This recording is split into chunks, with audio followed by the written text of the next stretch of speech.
Hello my dear students, my name is Sheikh Saddam and I welcome you all on my YouTube channel golden tutorial. और आज का हमारा topic है माजिया आंगनात, मतलब मेरा आंगन। हम सबको पता है, हम हमारे जो घर के बाहर का हिस्सा होता है उसको हम आंगन बोलते हैं। जैसे कि आप लोग ने गांव के अंदर इस चीज़ को अच्छी तरीके से फील किया होगा। ओके, जैसे कि ये देखो फोटो के अंदर भी बताया गया है, घर के आंगन के बाहर बहुत सारी चीज़ पड़ी हुई है, तो उस चीज़ को आज हम लोग समझेंगे। तो let us start with the introduction part. उससे हम लोग को मालूम पड़ेगा कि इस पोएम के कवि कौन हैं और उनके बारे में कुछ बातें, और इस पोएम के बारे में कुछ बातें। Okay, so let's start. Dnyaneshwar कोडी। तो इस पोएम के कवि कौन है? ज्ञानेश्वर कोडी। इन्होंने इस पोएम को लिखा है। जन्म 1956। उनका जन्म कब हुआ? 1956 में हुआ। जगने माझे आयुष्याच्या वाटेवर घन दाटलेले छावणीच्या कविता आकाश पेलताना हे कविता संग्रह। तो इतनी सारे जो टॉपिक्स लिखे हुए हैं वो सब इनकी कविता है, जो बहुत ही फेमस है। ठीक है। आठण्याची गुड हा कथा संग्रह। तो उन्होंने एक स्टोरी भी लिखी है जिसका नाम है आठने का गुड, आठण्याची गुड मराठी में। ओके, तो जो प्रसिद्ध है, फेमस है बहुत। शेतकरी शेतात रात्र दिवस काम करतो। जो फार्मर है वो रात दिन क्या करता है? खेती में काम करता है। तो शेतकरी मतलब फार्मर, और शेतात मतलब खेत, रात्र दिवस मतलब रात दिन, और वो रात दिवस का क्या करता है? काम करता है खेत के अंदर, ताकि वो ज़्यादा से ज़्यादा अनाज उगा सके। जेव्हा त्यांच्या शेतात खूप धान्य पिकतो, अगर उसके खेत के अंदर बहुत सारा अनाज उगता है, पिकतो मतलब उगता है, तेव्हा त्याला खूप आनंद होतो, तब उसको बहुत ही ज़्यादा खुशी होती है।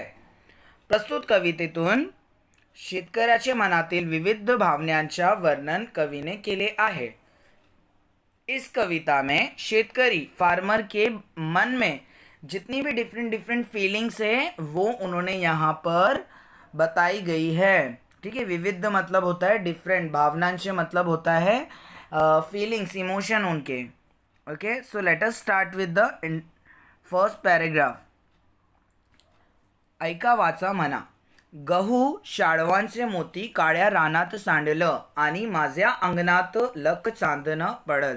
तो मतलब फर्स्ट पैराग्राफ में बोला गया है गहू शाळवांचा, मतलब गेहूं और जवारी के दाने जो मोतियों की तरह होते हैं, है ना, वो कैसे एक काले पूरे बादल के अंदर जैसे तारे जैसे झिलमिलाते हैं, उस तरीके से मेरे आंगन में आकर ये पड़े हुए हैं, जैसे कि झिलमिलाते तारे ही है। ओके, लख चांदन। लख चांदन मतलब लाखों स्टार, लाखों तारे। और पड़ला मतलब पड़े हुए, फैले हुए हैं मेरे आंगन में। जैसे कि आप लोग ने 2 बजे या 3 बजे कभी आप ट्रैवल कर रहे होंगे गांव से आने में, या फिर घर से गांव जाने में, या फिर कहीं भी आसपास जाने में, तो आप लोग ने देखा होगा स्काई के अंदर पूरा काला काला होता है और तारे बहुत झिलमिलाते होते हैं, है ना। तो ये चीज़ आपने एक्सपीरियंस की होगी। तो वैसे ही यहाँ के जो राइटर है वो बता रहे हैं कि शेतकरी कैसे फील कर रहा है कि गेहूं और ज्वारी के जो दाने हैं वो उसके आंगन में गिर गए हैं, जैसे झिलमिलाते तारे, है ना, फैले हुए। लाख चांदन मतलब चांद नहीं है, not moon, it is star, चांदन। वहाँ पे चांद का ऐसा चांद भी नहीं बना है। Okay okay. काळ्या क्षार मातीतूनी मोती पवड्याची रास, अंगणत माझ्या डुले रान मेव्याची मिजाज।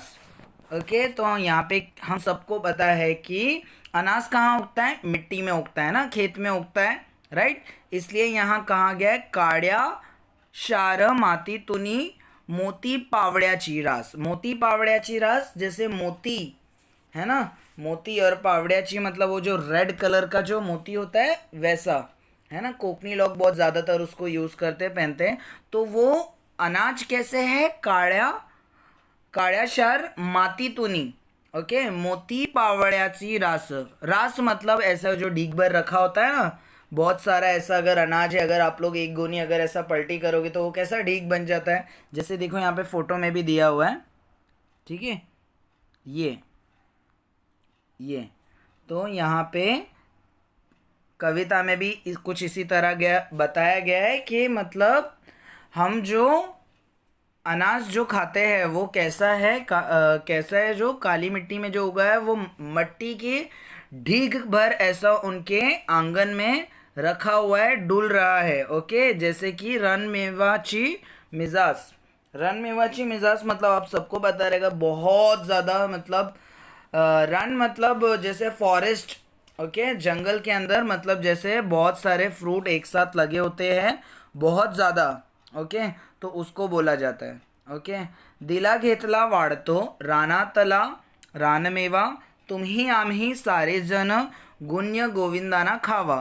तो दिला मतलब दिया और घेतला, तो रानमेवा क्या होगा, उससे कम नहीं होगा। ओके, बढ़ता ही जाएगा। हम लोग अगर किसी को कोई चीज़ शेयर करते हैं तो वो चीज़ ख़त्म नहीं होगी, इनफैक्ट उससे चीज़ क्या होगी, बढ़ेगी। हम तुमको देंगे, तुम हमको देंगे, और हम सब क्या करेंगे, खाएंगे, और वो चीज़ कभी ख़त्म नहीं होगी। और हम कैसा खाएंगे, गाते गाते गुनगुनाते। ओके, गुन्या गोविंदा ने खावा।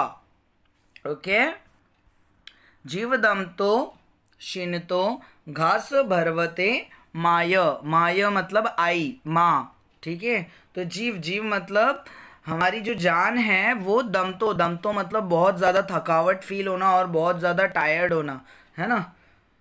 शिनतो, शिनतो मोह मतलब थोड़ी सी भी जान नहीं रहना बॉडी के अंदर। फॉर एग्जाम्पल, आप लोग को स्कूल के अंदर बिठाए और आपके 8 लेक्चर पूरे हो गए, उसके बाद में भी आप लोग को होमवर्क के लिए बिठा दिया। 7 से 2 बजे का स्कूल था तो 4-5 बजा दिया, फिर उसके बाद में घर पे जाने के अंदर आप लोग की कैसी हालत हो जाती है, तो वैसा। तो जीव कैसा है, जान हमारी थक जाती है और बदन में थोड़ी सी भी जान नहीं रहती है।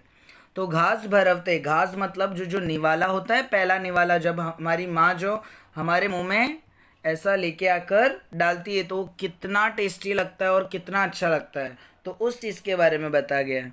ओके, घरामध्ये घरट्यात जशी दूधतली साय।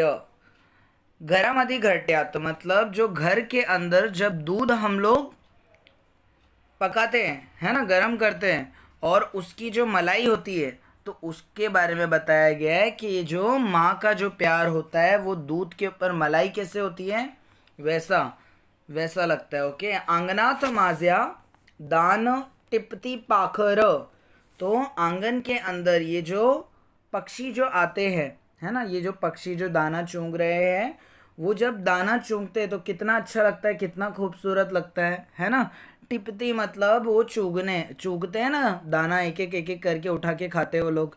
तो वही चीज़ बता रहा है कि आंगन के अंदर मेरे जो पक्षी हैं वो दाना चुंग रहे हैं, है ना। दूर उड़ून या जाता आंसू येती गालावर। और जब ये पक्षी दाना चुगते हैं और उसके बाद में जब ये हमें बहुत दूर चले जाते हैं छोड़कर, तो मेरे आँख से आंसू बहते हैं, मेरे गाल के ऊपर वो मोटे मोटे आंसू आते रहते हैं। तो कुछ इस तरीके से बताया है शेतकरी के बारे में। ओके, कि वो कैसा फील करता है उसके आंगन के अंदर जब बहुत सारा अनाज रखा होता है। ओके, तो अगर आप लोग को ये पोएम का एक्सप्लेनेशन समझ में आया है तो प्लीज़ लाइक कीजिए वीडियो को, और अपने दोस्तों के साथ में ज़रूर शेयर करें, उनको भी इस चीज़ का एक्सप्लेनेशन समझने दें। Okay, thank you so much.